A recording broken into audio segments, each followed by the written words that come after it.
상급 내 모든 헌신 드려 오직 주 예수만이 나의 만족 되시네. 주는 내 상급 주는 내 상급 내 모든 헌신 드려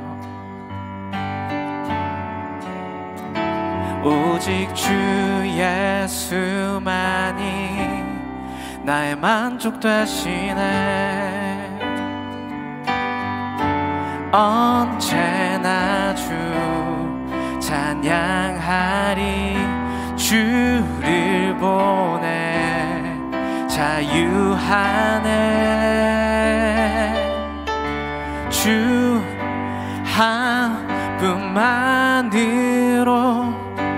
난 부족함 없네.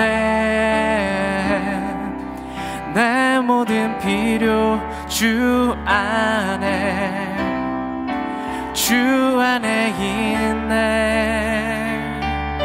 주 한 분만으로 난 부족함 없네.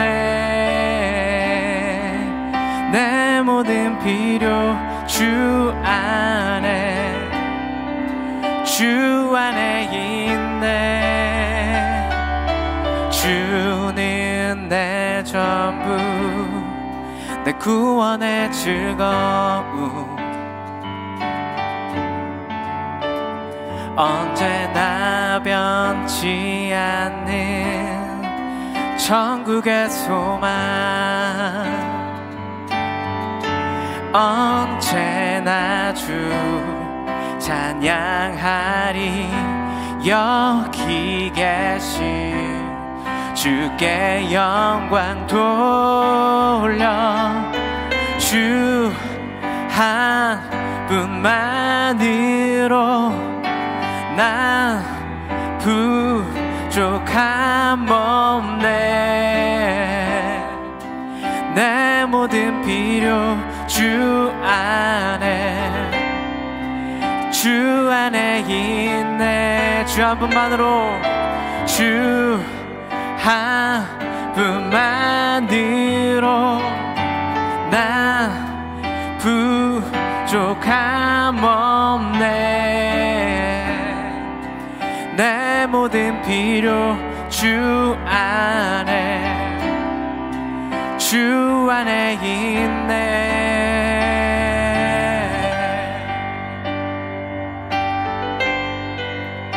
주 예수님만 따라가리라 돌아서지 않으리라. 주 예수님만 따라가리라 돌아서지 않으리라. 세상 등지고 십자가 보리 돌아서지 않으리라. 세상 등지고 십자가 보리 돌아서지 않으. 우리 한 번 더 주 예수님만 따라갑니다. 주 예수님만 따라가리라 돌아서지 않으리라. 주 예수님만 따라가리라 돌아서지 않으리라.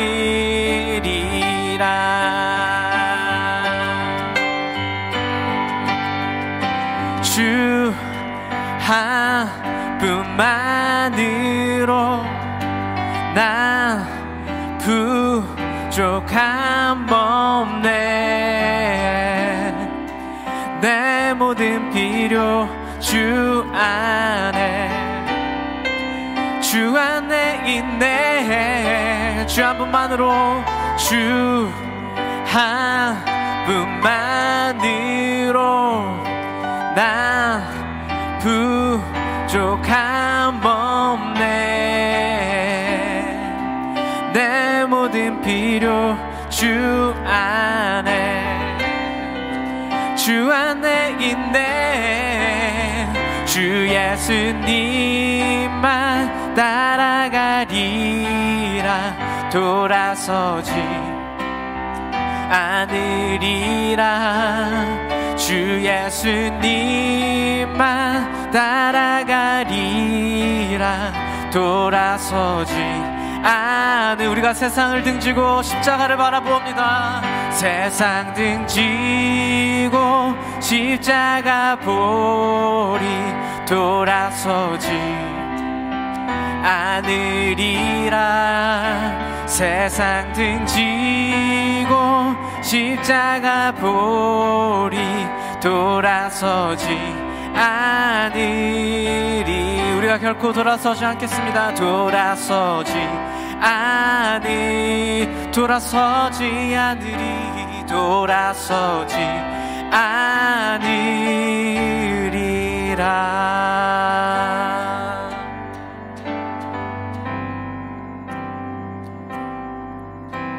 주 한 분만으로 난 부족함 없네. 내 모든 필요 주 안에, 주 안에 있네. 주 한 분만으로, 주 한 분만으로 난 부족함 없네. 내 모든 필요 주 안에, 주 안에 있네.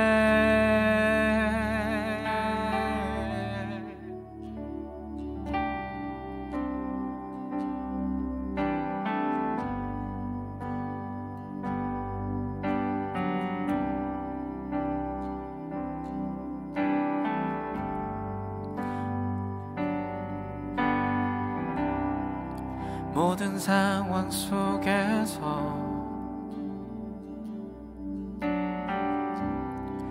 주를 찬양할지라.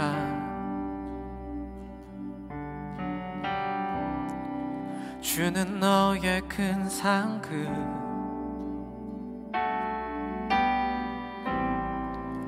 큰 도움이시라.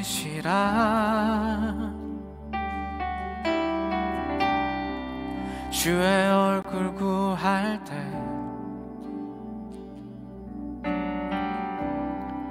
주의 영을 부으사 크신 사랑 안에서 주를 보게 하소서. 내 영혼이 확정되고 확정되어 싸우니 믿음에 눈들어 주를 바라봅니다. 내 영혼이 확정되고 확정되어 싸우니 믿음에 눈들어 주를 바라봅니다.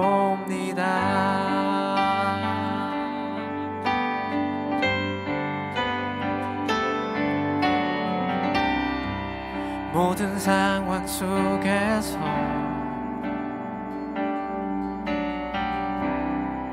주를 찬양할지라.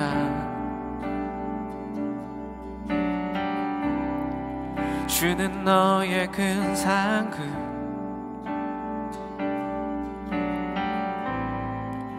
큰 도움이시라.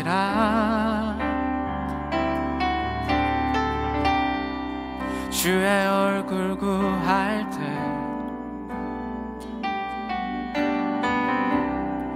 주의 영을 부으사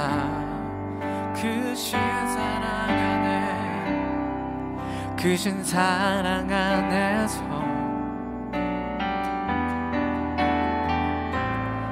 내 주를 보게 하소서. 내 영혼이 확정되고 확정되어 싸우니 믿음에 눈들어 주를 바라봅니다. 내 영혼이 확정되고 확정되어 싸우니 믿음에 눈들어 주를 바라봅니다.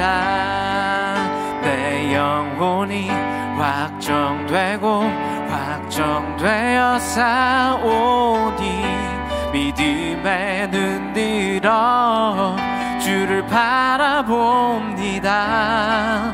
내 영혼이 확정되고 확정되어 싸우니 믿음에 눈들어 주를 바라봅니다.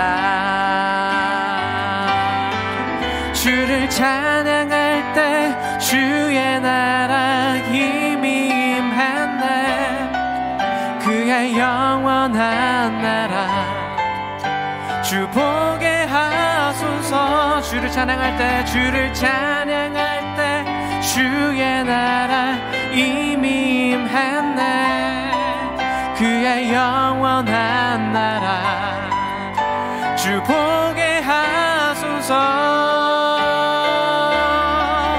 내 영혼이 확정되고 확정되어 싸우니 믿음에 눈들어 주를 바라봅니다.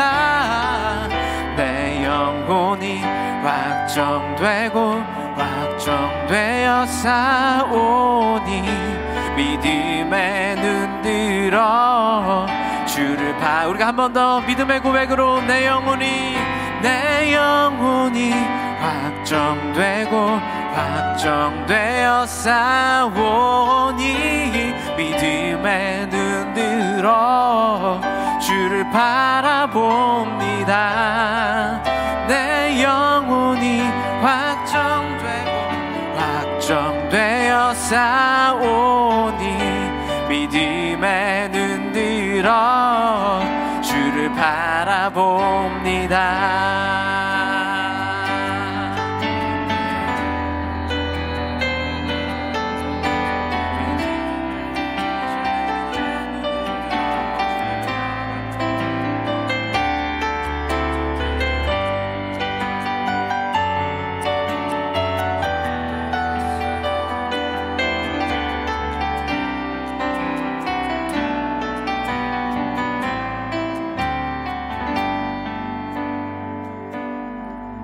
내 영혼이 확정되고 확정되어 싸우니 믿음에 눈들어 주를 바라봅니다.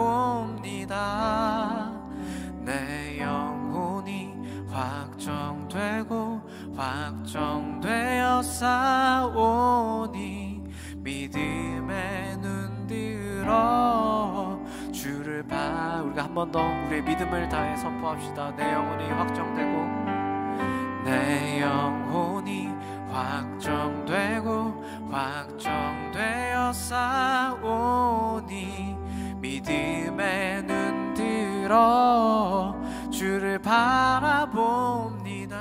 주님 안에 내 영혼이 확정되고 확정되어 싸우니 믿음에 눈들어 주를 바라봅니다.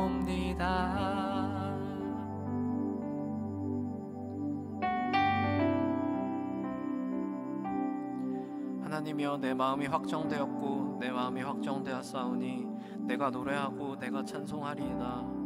내 영광아 깰지어다. 비파야 수금아 깰지어다. 내가 새벽을 깨우리로다.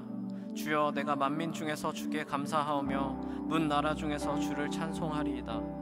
무릇 주의 인자는 커서 하늘에 미치고 주의 진리는 궁창에 이르나이다. 하나님이여, 주는 하늘 위에 높이 들리시며 주의 영광이 온 세계 위에 높아지기를 원하나이다. 여러분, 우리가 이 시편의 고백을 의지하여서 하나님 앞에 감사의 찬송을 드리며 우리의 상황과 어떤 조건에 상관없이 높임받기 합당하신, 영광받기 합당하신, 찬양받기 합당하신, 예배받기 합당하신 그분 앞에 우리의 모든 주권을 드리며 그분을 높이시며 나아가도록 하겠습니다. 사랑하는 하나님, 우리가 주님의 이름을 높입니다. 하나님, 우리가 주 안에서 우리의 영혼이 확정되었고 하나님 또 확정되었사오니 아버지, 이제는 우리의 눈을 열어 하나님 주님을 바라볼 때 아버지, 우리가 주님 가운데 거하시는 하나님 우리의 모든 존귀와 하나님 우리의 모든 높임과 하나님 우리의 모든 영광과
사도신경하심으로 우리의 신앙을 하나님 앞에 고백하겠습니다.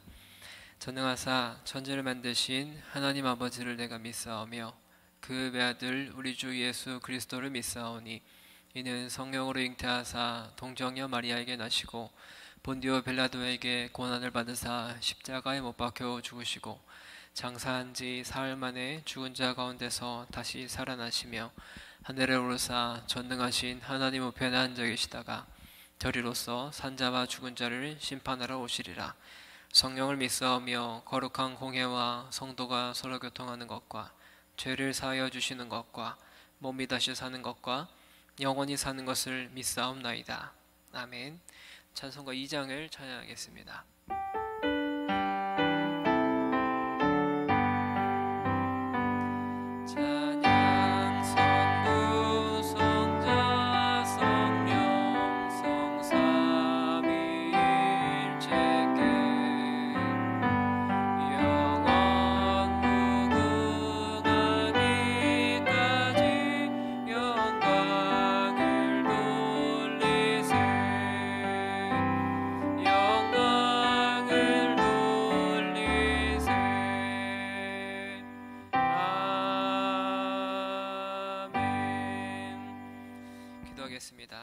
사랑의 하나님, 오늘 하루도 우리에게 생명 허락하여 주시고 이 좋은 날 하나님 앞에 나와 하나님을 찬양하고 예배할 수 있도록 인도해 주셔서 감사합니다.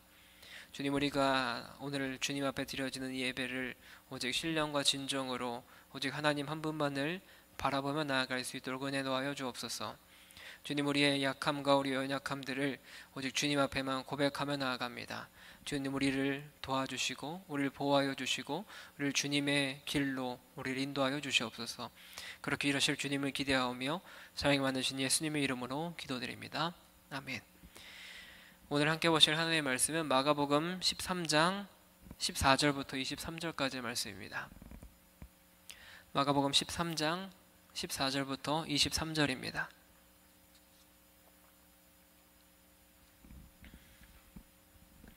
다 찾으신 줄 알고 저와 여러분들이 한 절씩 교독하겠습니다. 멸망에 가증한 것이 서지 못할 곳에 선 것을 보거든 읽는 자는 깨달을진저 그때 유대에 있는 자들은 산으로 도망할지어다.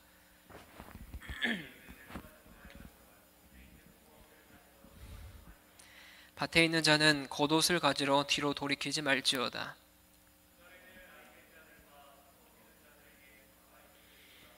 이 일이 겨울에 일어나지 않도록 기도하라.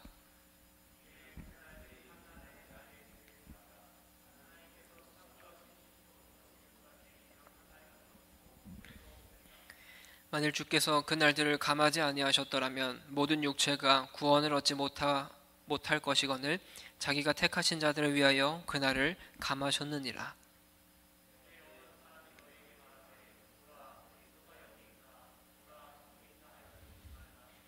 거짓 그리스도들과 거짓 선지자들이 일어나서 이적과 기사를 행하여 할 수만 있으면 택하신 자들을 미혹하려 하리라. 함께 읽습니다. 너희는 삼가라. 내가 모든 일을 너희에게 미리 말하였노라. 아멘. 환난 중 은혜라는 제목으로 함께 하나님 말씀 나누기 원합니다. 우리가 지난주에 살펴봤었던 본문에서는 일어나야 하지만 아직 끝은 아닌 동요를 일으키는 사건들을 언급하셨습니다. 그러면서 예수님께서는 언제 성전이 무너질 것인가, 언제 성전이 파괴될 것인가 라는 질문에 대답을 하기 시작하셨죠. 그 시기에 있을 제자들의 박해에 지난주 본문에는 초점을 맞추고 있었습니다.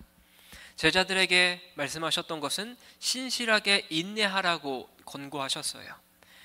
우리는 예수님의 재림을 고대하며 살아갑니다. 하지만 예수님은 제자들에게 종말의 큰 환난 후에 오시겠다라고 말씀하셨어요. 오늘 본문을 통해서 우리가 두려운 종말의 큰 환난을 어떻게 준비해야 되는지 함께 살펴보기 원합니다. 오늘 본문은 지난 마가복음 13장 4절에서 이야기했던 것처럼 성전 멸망이 시작되기 시작한 이 직전 상황에 대해서 좀 직접적이고 구체적인 언급을 이야기를 했습니다. 뒤따르게 될 환난, 그리고 거짓 선지자와 거짓 메시아의 등장, 이것에 대한 경고의 내용으로 오늘 본문이 구성되어 있어요. 앞으로 닥칠 환난을 예언하고 있다는 점에서 지난주의 내용과 굉장히 유사하고 비슷합니다. 하지만 오늘 본문과 특정한 장소인 유대에 대한 언급과 어떤 구체적인 상황에 처한 인물들이 각각 나오면서 지난주의 본문과는 조금 더 상세하게 오늘 설명하고 있는 것을 함께 살펴보기 원해요. 오늘 본문 14절 말씀은 이렇게 기록합니다. 우리 14절 말씀 한번 같이 읽어볼까요? 오늘 본문 14절 말씀 함께 읽습니다. 시작. 멸망에 가증한 것이 서지 못할 곳에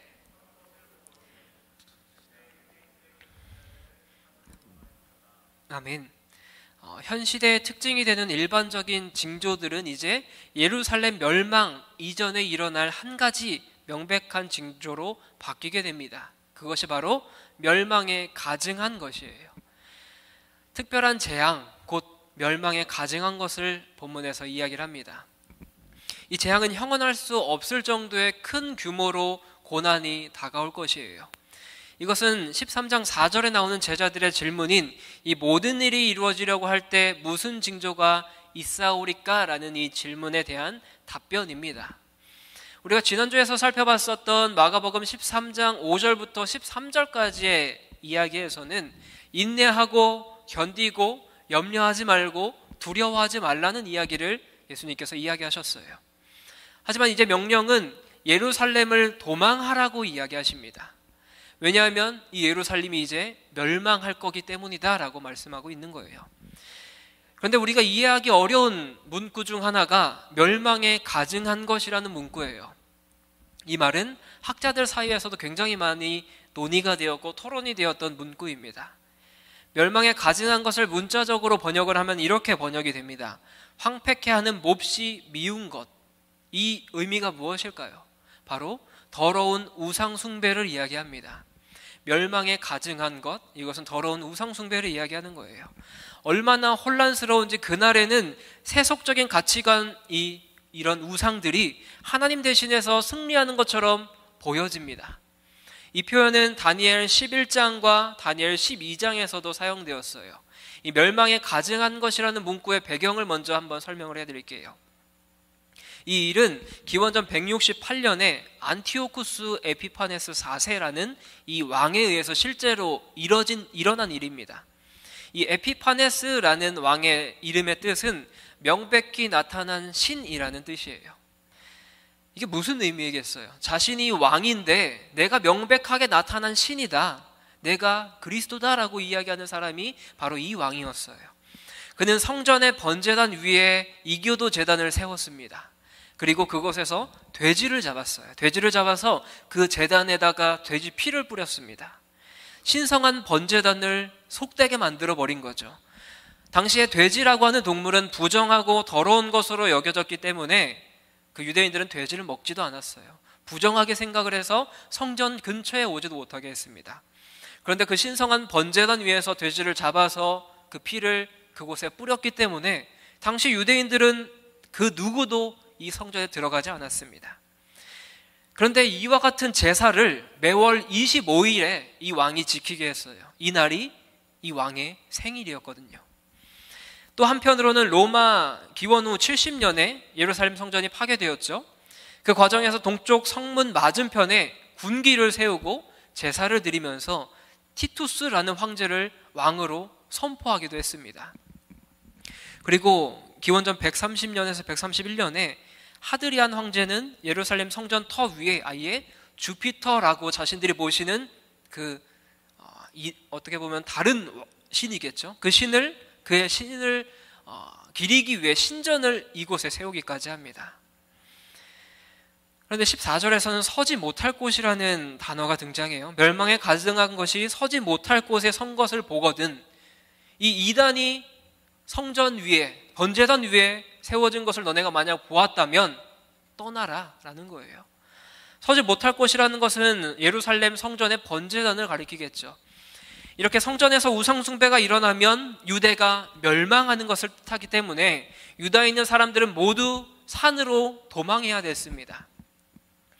괄호 안에 읽는 자는 깨달을진저라는 이야기가 기록이 되죠. 이것은 어떤 비밀을 언급하는 문맥에서 자주 사용이 됩니다. 예수님께서 그때의 유대에 있는 자들은 도망해야 된다. 그런데 이렇게 이야기하신 걸 보면 이 일이 머지않아 유대에서 일어날 일로 말씀하셨기 때문에 이런 예언을 하신 거겠죠. 이런 일이 일어났을 때 이 유대에 있던 사람들은 그 재난을 피해서 도망해야 됐습니다. 구약 성경에서 피난하다, 도망치다라는 말은 어떤 임박한 심판과 관련되어 있을 때 사용되었던 단어예요. 산으로 도망하라고 이야기하는데 왜 산으로 도망하라고 이야기를 하실까요? 산은 전쟁과 환란의 때에 피할 피난처로, 도피처로 이해가 되었습니다.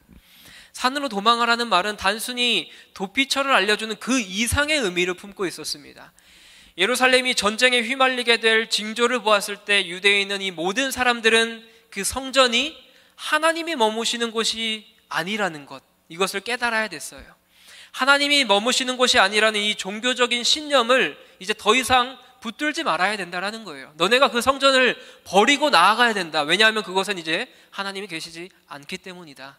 그 번제단이 타락했고 그 성전이 타락했기 때문에 너네는 재난과 심판을 받을 것이다. 그렇기 때문에 너네는 얼른 도망해야 된다라고 말씀하는 거예요. 마치 구약의 예레미야 선지자가 바벨론 왕 느부갓네살이 예루살렘을 포위했을 때 하나님의 전에 들어가려고 하는 이 사람들을 향해서 하나님은 성전에 계시는 것이 아니라 이방 왕에게 포로로 잡혀가고 있는 이 백성들과 함께 계시다라고 이야기했던 것처럼 바벨론 왕의 멍에를 매지 않는 자는 칼과 기근과 전염병으로 심판할 것이라고 예언했던 것과 같은 맥락을 가지고 있습니다. 그렇다면 전쟁이 일어났을 때 우리에게 가장 중요한 것이 무엇일까요? 나에게 있어서 어떤 소중한 물건을 챙기는 것이 중요할까요? 우리 집에 뭐 금덩이가 있고 뭐 통장이 있고 뭐 자동차가 있고 TV가 있고 너무나 좋은 것들이 많은데 이것을 챙기고 도망하는 것이 아니라 내 생명만 보존하는 게 중요합니다. 내 생명을 보존하는 것이 가장 중요해요. 그래서 예수님께서는 15절, 16절에서 이렇게 이야기하십니다. 우리 15절과 16절 함께 읽을까요? 함께 읽습니다. 시작. 지붕 위에 있는 자는 내려가지도 말고 밭에 있는 자는 겉옷을 가지러 뒤로 돌이키지 말지어다. 계속해서 이야기하는 것은 전쟁의 이 신호가 왔을 때, 그 번제단에 이단들이 가득 찼을 때 지붕에 있는 사람들과 밭에 있는 사람들이 어떤 행동을 취해야 될지 이야기해 주십니다. 지붕 위에 있던 사람들은 집 안에 들어가지 말아야 됐고요, 밭에 있는 사람들은 구약 룻의 부인이 행동을 떠올리는 것처럼 뒤를 돌아보지 말아야 된다, 뒤를 돌아보지 말고 가라고 권고하세요. 당시 시대에 이 지붕이라고 하는 것은 기도나 대화를 하기 위한 곳이었어요. 또한 한편으로는 생필품, 그것을 보관하는 장소가 지붕이었습니다. 그곳에 올라간 사람들은 내려가지도 말고 살림을 챙기러 집에 들어가지도 말아야 됐습니다. 또한 밭에 있는 사람들은 자신들이 입고 있었던 이 겉옷을 가지러 뒤를 돌아보고 오는 것이 아니라 그저 빨리 도망가야만 됐습니다. 룻의 아내는 도망가는 도중에 뒤를 돌아봐서 소금 기둥으로 변하게 되었죠. 예수님은 이런 기본적인 일마저도 포기하라고 말씀하십니다. 이런 포기에 대한 이야기는 다가오는 전쟁과 환란이 얼마나 무시무시한 것인지를 알게 하십니다. 이 다가올 전쟁과 환란이 이들에게 얼마나 힘든 것인지를 알게 하기 때문에 빨리 도망가라는 거예요. 너네가 그렇게 꾸물꾸물거리면서 챙겨야 될 것을 챙길 시간이 없다. 그것을 보았을 때 얼른 도망가야 된다라고 말하고 있는 겁니다. 게다가 또 예수님께서 말씀하시는 것은 많은 범주의 사람들이 있겠죠. 그 중에 17절에서는 아이벤 자들과 젖먹이는 이들을 이야기 드십니다. 이들에게도 화가 있을 것이라고 말씀하세요. 그들은 모두 당시에 사회적으로 취약한 부류에 있었던 사람이었어요. 약자였습니다. 여성들은 그 당시에 굉장히 약자로 분류가 되었는데 게다가 아이까지 임신하고 있었으니까 얼마나 힘든 상황이었겠어요. 말 그대로 가장 연약한 생명을 돌보려고 하는 이들을 예수님께서 또 이야기하시는 거예요. 이들에게는 그 고난이 더욱더 힘들었을 겁니다. 따라서 그들에게 대한 언급은 환란이 가져온 이 비참한 현실을 누구보다도 실감나게 이야기하세요. 유대 땅의 겨울은 우기였어요. 그래서 예수님께서 이것이 겨울에 일어나지 않도록 기도하라라고 말씀하십니다. 비가 오는 겨울이 되면 비 때문에 생겨난 도랑이나 물 웅덩이 때문에 임신한 여인이나 어린아이들이 이동하는 게 더욱더 어려웠겠죠. 그래서 이러한 이들이 겨울에 일어나지 않도록 기도하라고 말씀하세요. 19절에서 그렇게 이야기하세요.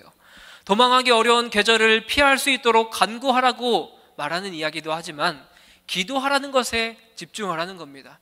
너네가 이러한 환란이 다가오지 않을 수 있도록 기도하기에 힘써라. 극심한 환란 중에도 하나님은 도움과 긍휼을 베풀 것이라는 기대를 동시에 우리에게 가지도록 말씀하고 있습니다. 그러면서 19절은 다가오고 있는 가장 혹독한 환란에 대한 예언을 하고 있습니다. 19절과 20절 말씀이 이렇게 이야기합니다. 이는 그 날들이 환란 날이 되겠음이라. 하나님께서 창조하신 시초부터 지금까지 이런 환란이 없었고 후에도 없으리라.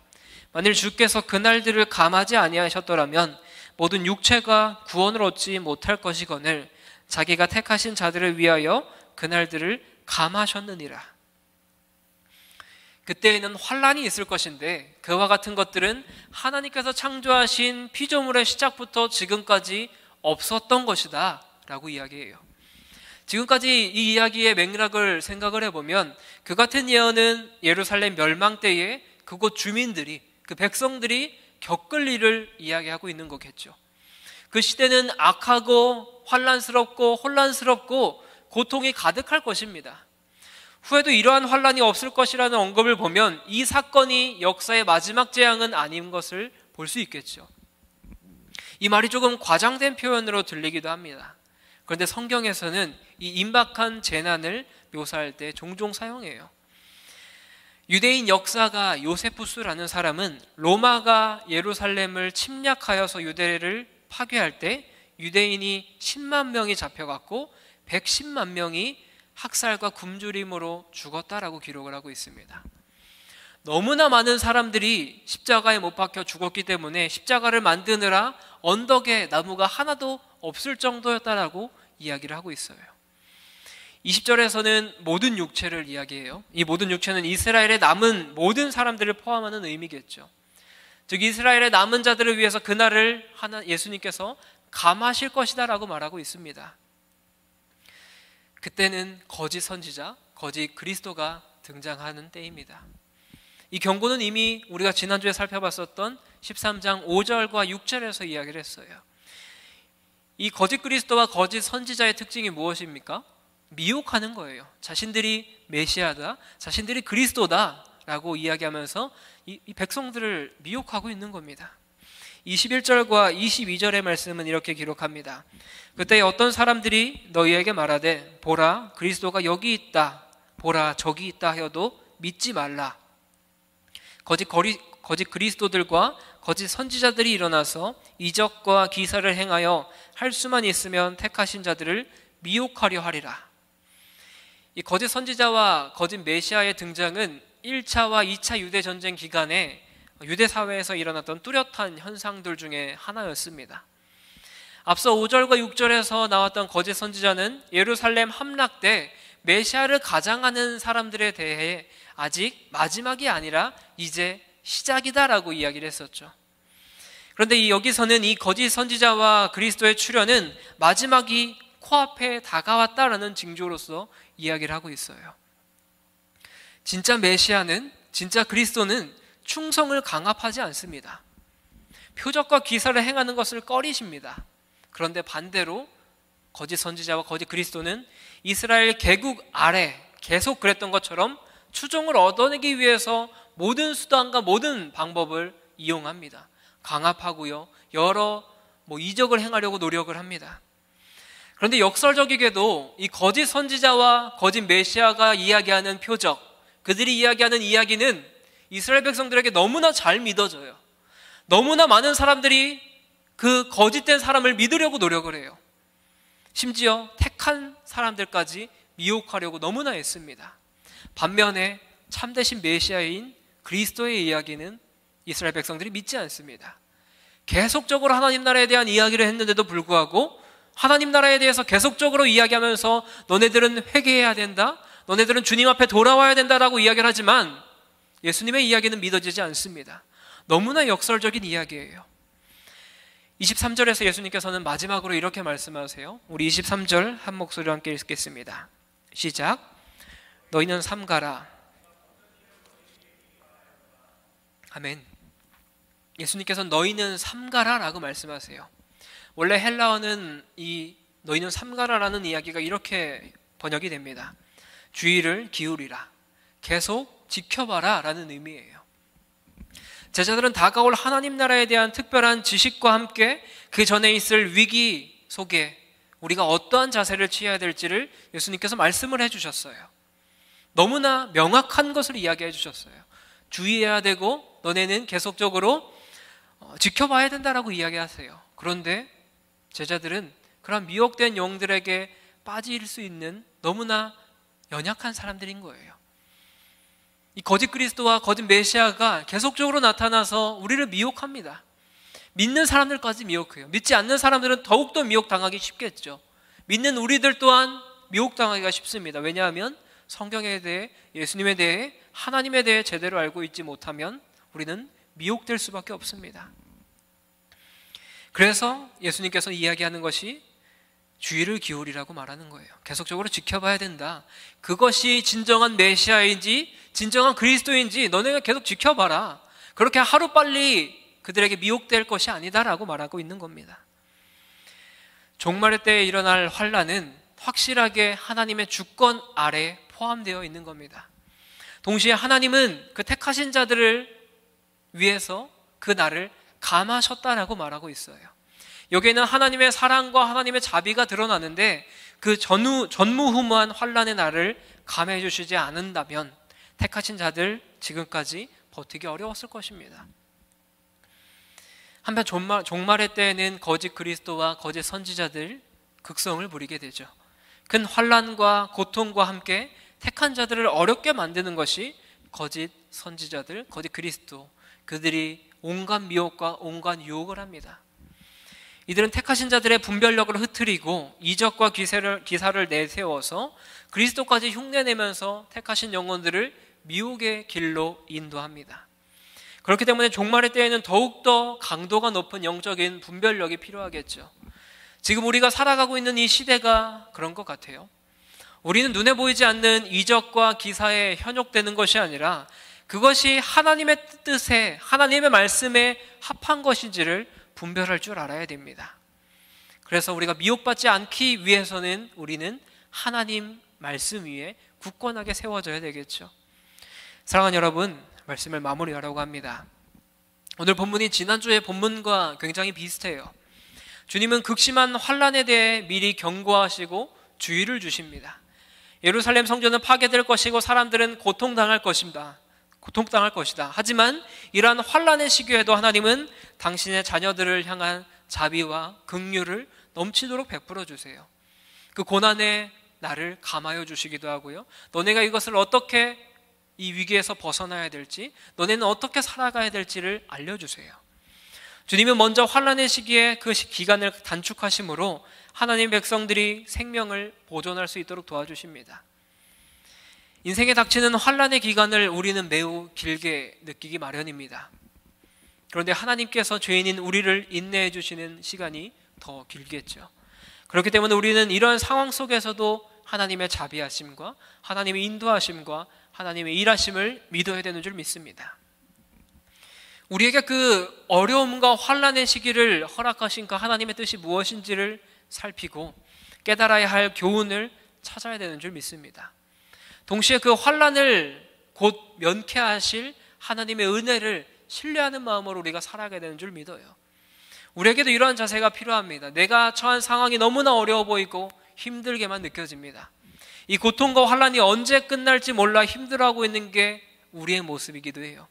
하지만 우리는 이러한 상황에서도 오직 하나님의 은혜를 신뢰하는, 끝까지 신뢰해야 되는 줄 믿습니다.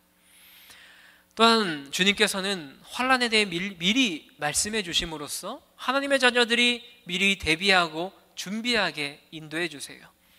하나님의 심판이 임한 때는 정확하게 그 누구도 알 수 없습니다. 그것은 오직 하나님 한 분만 아시기 때문이에요. 하지만 그때의 징조를 헤아릴 근거가 성경에는 참 많이 기록이 되어 있어요. 우리는 언제 심판이 다가올지, 언제 그 종말이 다가올지, 예수님께서 재림하실지 그 날짜를 계산하며 살아가는 것이 아니라 심판의 때를 우리가 어떻게 분별해야 될지, 이 시대를 우리가 어떻게 분별해야 될지를 알아야 됩니다. 주님은 우리가 세상의 가치관에 살아가는 것이 아니라 이 세상의 가치관과 세태의 분위기를 분별해서 정신을 차리고 기도로 깨어있기를 원하세요. 이러한 경고를 우리가 마음에 새겨야 되겠죠. 우리는 이 환난을 기도로 준비하고 돌보시는 주님의 은혜를 믿어야 됩니다. 그리고 미혹받지 말아야 돼요. 그로 인해서 환난의 날을 준비하며 영적인 군사로 무장되는 저와 여러분 되시길 주님의 이름으로 간절히 축원합니다. 우리 시간 함께 찬양하고 기도하기 원하는데요. 함께 찬양할 때는 오직 예수뿐이네 라는 찬양 함께 나누기 원해요. 지난주와 함께 오늘 또한 재림에 대한 이야기를 함께 나누어 봤어요. 예수님의 그 재림의 날은 다가옵니다. 무조건 다가와요. 그 날에 예수님께서 다가올 징조를 이야기하시죠. 거짓 메시아와 거짓 그리스도가 등장할 것이다. 그런데 우리는 그때 그것을 잘 분별해야 될 줄 믿습니다. 세상에 믿지 않는 영혼들은 금방 빠지게 될 거예요. 그 이야기에 금방 미혹될 겁니다. 그런데 이들은 택하신 자들, 하나님의 백성들까지도 미혹하려고 부단히 애써요. 우리가 그럴 때 이겨낼 수 있는 방법이 무엇이 있겠습니까? 하나님 안에 있어야 그것을 이겨낼 수 있습니다. 하나님 바깥에 있다면 우리는 그곳에 미혹되기가 쉽습니다. 그래서 우리가 항상 우리의 삶에 붙들고 살아가야 될 가장 기본적인 것, 말씀과 기도, 이것이 여러분들의 삶에 매 순간 있기를 간절히 축원해요. 여러분들의 개인적인 신앙의 삶을 한 주간의 삶을 돌아봅시다. 우리가 얼마나 하나님의 말씀 앞에 깨어 있었고, 얼마나 주님 앞에 나와 기도하는 자리에 여러분들이 참석하면서 주님 앞에 나아오셨습니까? 열심히 하신 분들도 있겠죠. 그렇지 못한 분들도 있겠죠. 우리가 이 시간 함께 찬양하고 결단할 것은 우리의 삶에는 오직 주님 한 분밖에 없습니다라고 함께 고백했으면 좋겠어요. 우리가 어떤 세상의 삶에, 그 세상의 윤택한 삶에 그것만 바라보며 살아가는 것이 아니라 우리의 삶에 계속적으로 인도해 주시는, 우리의 삶을 끝까지 이끌어 가시는 그 주님 한 분만 붙잡고 살아가는 마음으로 함께 찬양하며 나아가기 원합니다.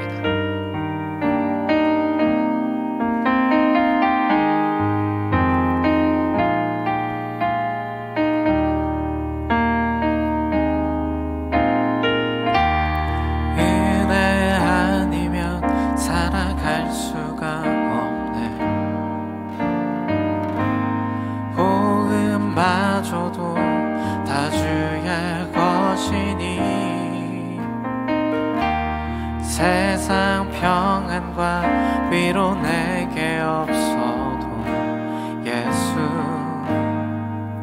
오직 예수뿐이네. 처음부터 찬양할까요? 은혜 아니면, 은혜 아니면 살아갈 수가 없네.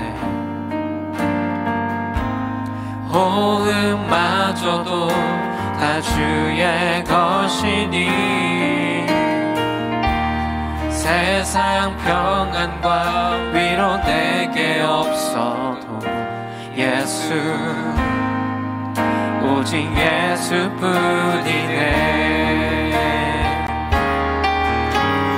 그 신계획 다 볼 수도 없고 작은 고난에 지쳐도 주께 묶인 나의 모든 삶 버티고 견디게 하시네. 은혜 아니면 살아갈 수가 없네. 나의 모든 것 다 주께 맡기니 참된 평안과 위로 내게 주신 주 예수, 오직 예수뿐이네. 우리 처음부터 한번 찬양할까요? 은혜 아니면 살아갈 수가 없네. 호흡마저도 다 주의 것이니 세상 평안과 위로 내게 없어도 예수, 오직 예수뿐이네. 그 신계획, 그 신계획 다 볼 수도 없고 작은 고난에 지쳐도 주께 묶인 나의 모든 삶 버티고 견디게 하시네. 그 신계획 다 볼 수도 없고, 그 신계획 다 볼 수도 없고 작은 고난에 지쳐도 주께 묶인 나의 모든 삶 버티고 견디게 하시네. 한 번 더 고백할까요? 그 신계획 다 볼 수도 없고 작은 고난에 지쳐도 주께 묶인 나의 모든 삶 버티고 견디게 하시네. 은혜 아니면 살아갈 수가 없네. 나의 모든 것 다 주께 맡기니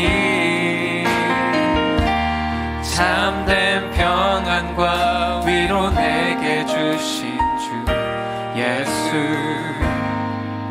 오직 예수뿐이네. 우리 시간 함께 기도하기 원합니다. 오늘 하나님의 말씀을 통해 재림의 날을 함께 살펴보게 하심에 감사합니다. 주님, 그날은 너무나 혼란스럽고 그날은 너무나 환난과 고통이 만연한 날인 줄 믿습니다.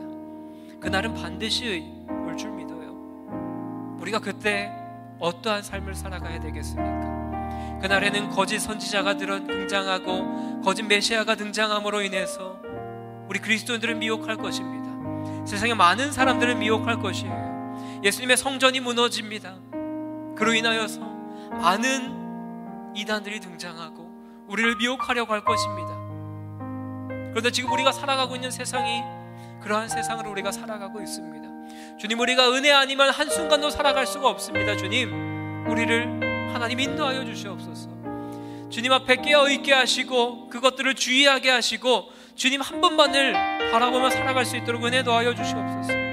하나님께서 너희는 삼가라, 내가 모든 일을 너희에게 미리 말하였노라 라고 말씀하셨던 것처럼 우리가 그 환난의 때에 주의를 기울이게 하여 주시옵소서. 우리가 계속적으로 지켜보게 하여 주시옵소서.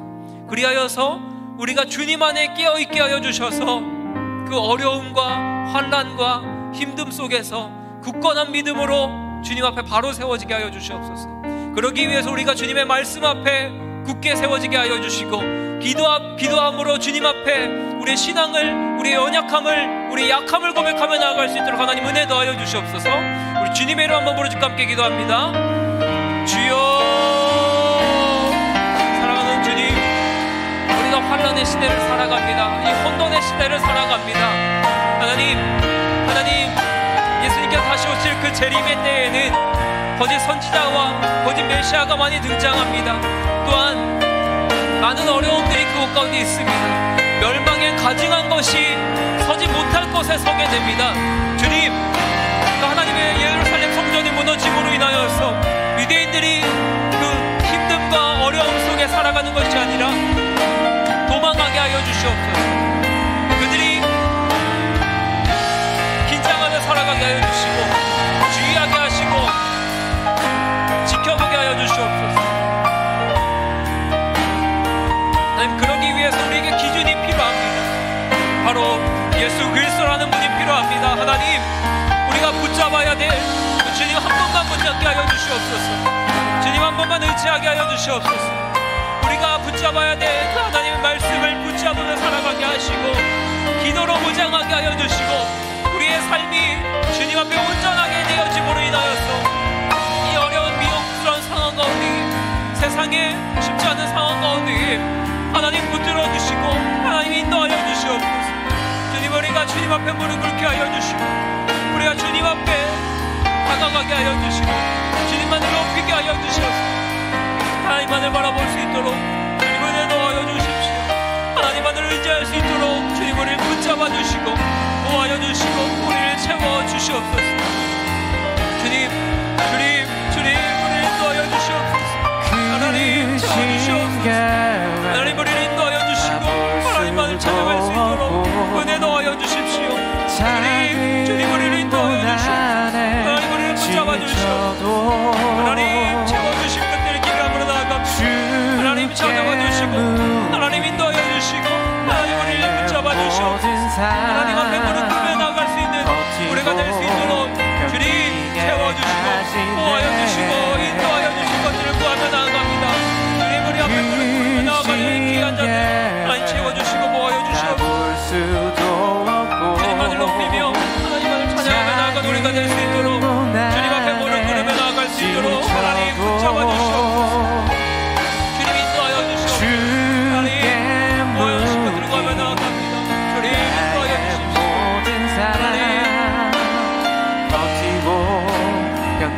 우리 함께 찬양할까요? 그 신계획 담을 수도 없고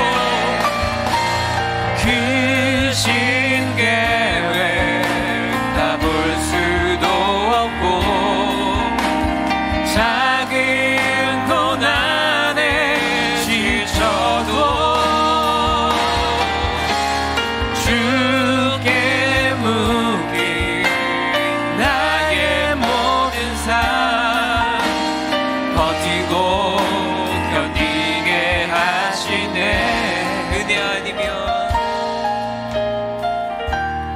은혜 아니면 살아갈 수가 없네. 나의 모든 것 다 주께 맡기니 참된 평안과 위로 내게 주신 주 예수, 오직 예수뿐이네. 사랑하는 하나님, 우리가 하나님의 은혜 아니면 한순간도 살아갈 수 없습니다.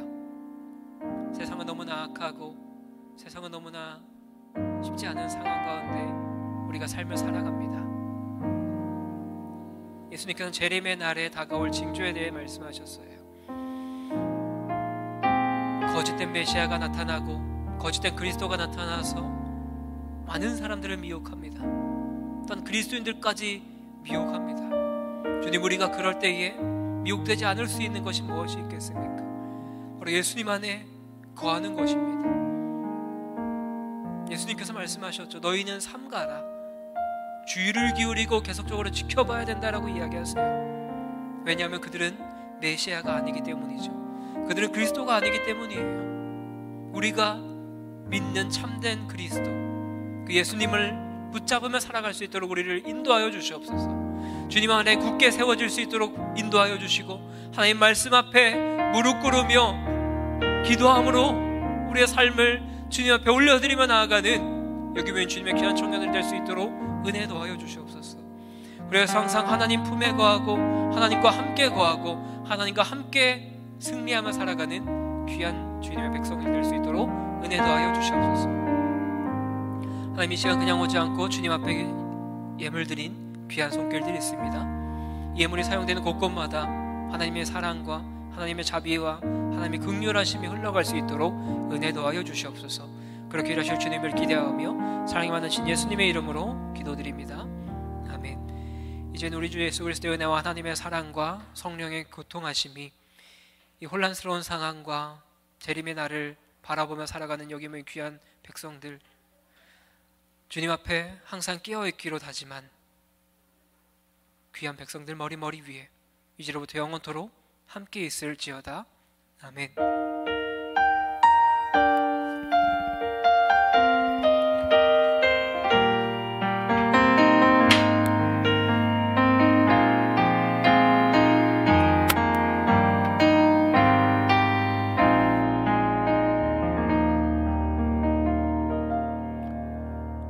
네, 잠시 광고 드리겠습니다. 오늘 특별한 광고는 없고요. 저희 계속해서 2주째 이제 제자 훈련 진행되고 있습니다.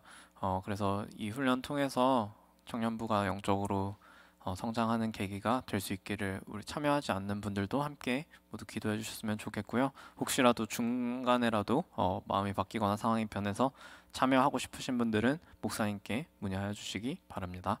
그리고 청년부 오픈 채팅방 공지방 개설이 됐습니다. 그래서 아직 조인하지 못하신 분들은 주보 참고하셔서, 그리고 아니면 이렇게 알려달라고 하셔서 거기 포함되신 분들께 들어오시면 좋겠고요. 거기서 소식 다 받아보실 수 있으니까요. 한 번도 빠짐없이 들어와 주셨으면 좋겠습니다. 그리고 뭐 이렇게 원하지 않아도 좀 먼저 링크를 보내주세요. 여러분 들어와 계신 분들께서 또 생각나는 분들 계시면은 이렇게 널리 전파해 주시면 좋겠습니다. 이상이고요. 우리 자리에서 일어나서 마지막 찬양으로 예배 마치도록 하겠습니다.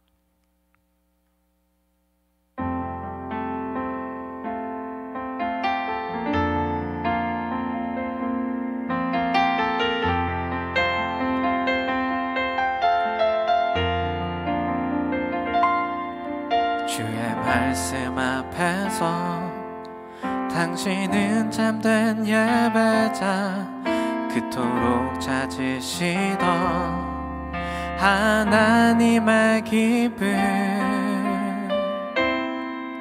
이 세상을 향한 거룩한 생명빛 되어 이 세상을 위한 구원의 소망 되어 영원한 하나님의 나라 함께 세워가리.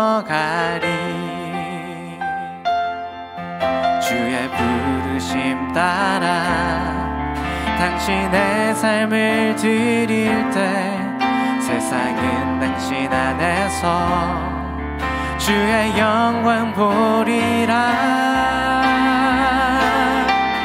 이 세상을 이길 주님의 군사 되어 이 세상을 섬길 주님의 손과 발 되어 영원한 하나님의 나라 함께 세워가. 한 번 더 이 세상을 향한 주님의 이 세상을 향한 거룩한 생명빛 되어 이 세상을 위한 구원의 소망 되어 영원한 하나님의 나라 함께 세워가리. 영원한 하나님의 나라 함께 세워가리. 주 안에서 승리하세요. 축복합니다.